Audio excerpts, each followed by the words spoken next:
2 weeks before she died, she was posting a birthday tribute to her husband, cheek to cheek in a photograph, a navy blue outfit, a smile that had no idea what was coming 19 days later. Celebrating my wonderful husband today.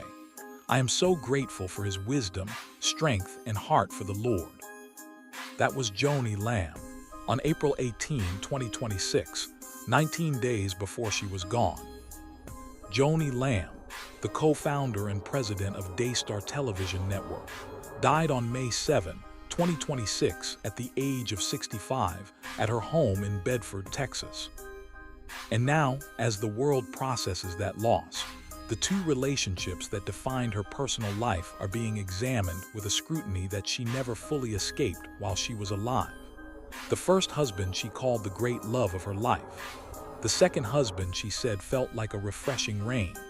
And the complicated, controversial, deeply personal story of how she got from one to the other.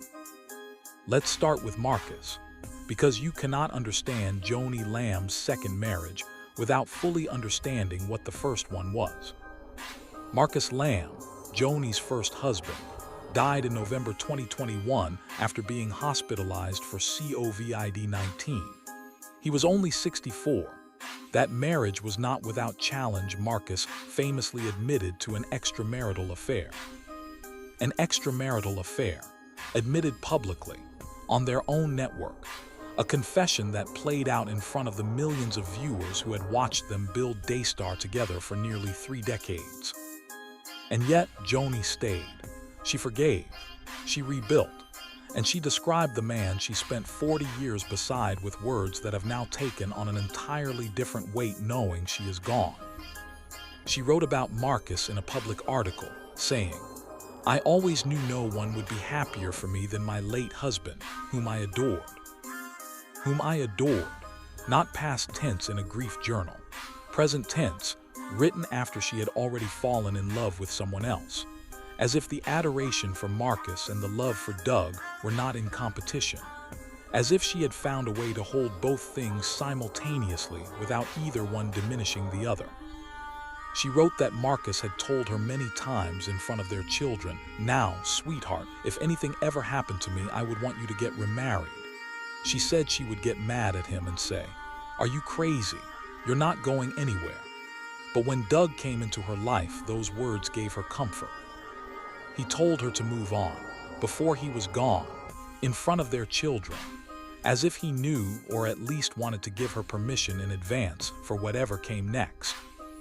And what came next was Doug, and it came fast, and the Christian world had opinions about that. She wrote, "There was no real desire in me for a relationship. I want to make that crystal clear. I wasn't looking and had no need to do so. So many people have judged my timeline from Marcus' death to my marriage to Doug. They question how I could have grieved enough in 7 months to even think about talking to someone else. 7 months, from Marcus's death to the beginning of a new relationship. Not the remarriage, the beginning of the friendship that became the relationship. And the judgment that followed was loud, immediate, and deeply personal. She heard it, she felt it, and she wrote about it publicly, with the specific exhaustion of a woman who had spent her whole life conducting her most private moments in front of a camera, and was now being asked to justify the timeline of her own grief. She wrote, "When Doug came into my life, it felt like a refreshing rain saturating the drought in my soul and bringing a sense of newness. Yet his arrival definitely shook things up. Along with the excitement, there was some turbulence and downed limbs, so to speak, that had to be taken care of. But it was so worth it because of the refreshing new life. It's like Doug was the something I didn't even know I needed or was missing." A refreshing rain, saturating the drought in her soul. That is not the language of someone performing a relationship for appearances. That is the language of a woman who was genuinely in love, who found something she did not expect to find, and who chose it fully, publicly, despite the criticism, because it felt right. But wait, let me ask you something. Have you ever watched someone grieve and judged the speed of their recovery? Looked at a person who seemed to be moving on and wondered, are they really healed? Or are they just running from the pain? Because that is exactly what the Christian community did to Joni Lamb. And she answered that judgment directly, not with defensiveness, but with transparency. She invited them into the experience. She explained the drought, the rain, the turbulence, the worth. She did not owe anyone that explanation. She gave it anyway, because that was Joni. Everything on camera, everything in the open, even the things that were difficult to say out loud. She wrote about Doug on Valentine's Day 2026, just 3 months before she died, alongside a photo of the two of them on a beach. "Happy Valentine's Day to my Valentine. I love you." In April, she posted, "Celebrating my wonderful husband today. I am so grateful for his wisdom, strength, and heart for the Lord." A Christmas video showed her making hot chocolate with Doug in the background.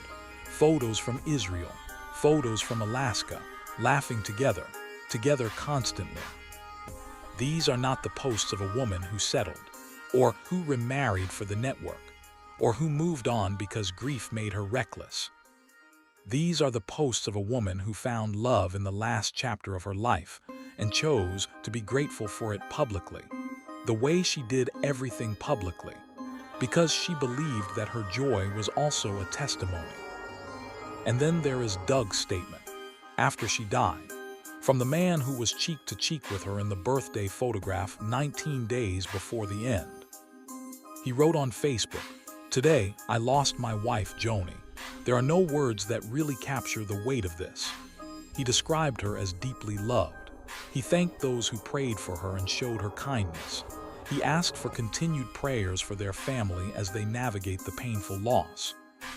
There are no words that really capture the weight of this. From a psychologist, a man who has spent 30 years helping other people find language for their pain, and the death of his wife left him without words. That is not the statement of a man who did not love her. Whatever the community believes about the circumstances that brought them together, whatever questions remain about the timeline, the divorce, the controversy, the man who was beside her at the end is sitting in the same silence that every person sits in when they lose someone they love. Joni Lamb is survived by Doug and her 3 children, Jonathan, Rachel, and Rebecca, and their families. The network's farewell said she is now in the presence of Jesus, reunited with Marcus, receiving her reward for a beautiful life lived in surrender to the Lord. Reunited with Marcus, the man she adored, whose affair she forgave, who told her in front of their children to get remarried if anything ever happened to him.